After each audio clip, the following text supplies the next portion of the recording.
Man of masses NTR RRR తో pan India wide గా పాపులారిటీని సాధించిన సంగతి తెలిసిందే. ఈ మూవీ తర్వాత తారక్ ఎంచుకునే ప్రాజెక్ట్స్ అన్ని భారీ బడ్జెట్ తో రూపొంది పాన్ ఇండియా సినిమాలే కావడం విశేషం.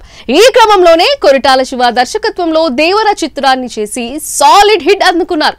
ఈ సినిమాకి సీక్వెల్ కూడా ఉందని పార్ట్ 1 లోనే వెల్లడించారు. దాంతో అందరూ దేవర 2 వెంటనే ఉంటుందని భావించారు. కానీ ప్రశాంత్ నీల్ ఆ ఛాన్స్ ఇవ్వలేదు.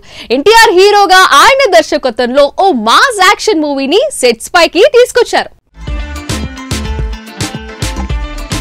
ఇటీవల మ్యాట్ స్క్వేర్ సినిమా ఈవెంట్ లో తారక్ చేసిన కామెంట్స్ నెట్టింట బాగా వైరల్ అయ్యాయి. దేవర పార్ట్ 2 చేద్దామనుకుంటే మధ్యలో ప్రశాంత్ నీల్ వచ్చి దూరాడని సరదాగా అన్నారు తారక్. ఇది నిజమే. దేవర పార్ట్ 2 మొదలు పెడితే ఎప్పుడు పూర్తవుతుందో తెలీదు. అందుకే ప్రశాంత్ నీల్ ఆ ఛాన్స్ ఇవ్వకుండా తారక్ ని లాక్ చేశారు.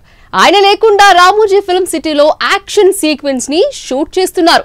ఈ నేపథ్యంలో తారక్ నీల్ ప్రాజెక్ట్ కి సెట్స్ లో అడుగు పెట్టే సమయం వచ్చేసింది. ఫ్యాన్స్ ఎదురు చూస్తున్నట్టుగా ఈ నెల 22 నుంచి ఎన్టీఆర్ అడుగు పెట్టనున్నారు. సౌత్ సినిమా ఇండస్ట్రీలో ప్రశాంత్ నీల్ KGF సిరీస్ తో సంచలనం సృష్టించిన క్రేజీ డైరెక్టర్ గా మారాడు.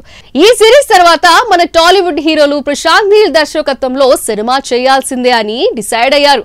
ప్రభాస్ తో చేసిన సలార్ భారీ అంచనాల మధ్య వచ్చి ఆశించిన సక్సెస్ ను అందుకోలేకపోయింది. ఈ మూవీకి సీక్వెల్ కూడా ప్రకటించారు నీల్. ఈ క్రమంలోనే ఎన్టీఆర్ తో ఓ క్రేజీ ప్రాజెక్ట్ చేస్తున్నారట. ఈ హై వోల్టేజ్ పాన్ ఇండియా మూవీని మాత్రం మైత్రి మూవీస్ ఎన్టీఆర్ ఆర్ట్స్ కలిసి భారీ బడ్జెట్ తో నిర్మిస్తున్నాయి.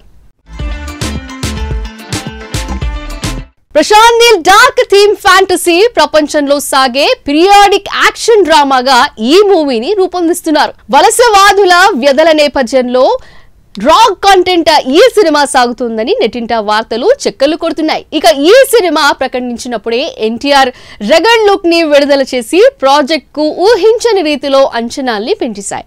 ఈ సినిమాతో ఎన్టీఆర్ ప్రశాంత్ నీల్ మాస్టర్ క్రియేట్ చేయడం ఖాయమని ఇండస్ట్రీ వర్గాల్లో చెప్పుకుంటున్నారు. డ్రాగన్ అనే టైటిల్ ని పరిశీలిస్తున్నట్టుగా సోషల్ మీడియాలో ప్రచారం జరుగుతోంది. అయితే ఇంకా ఈ టైటిల్ పై అధికారికంగా ఎలాంటి ప్రకటన రాలేదు.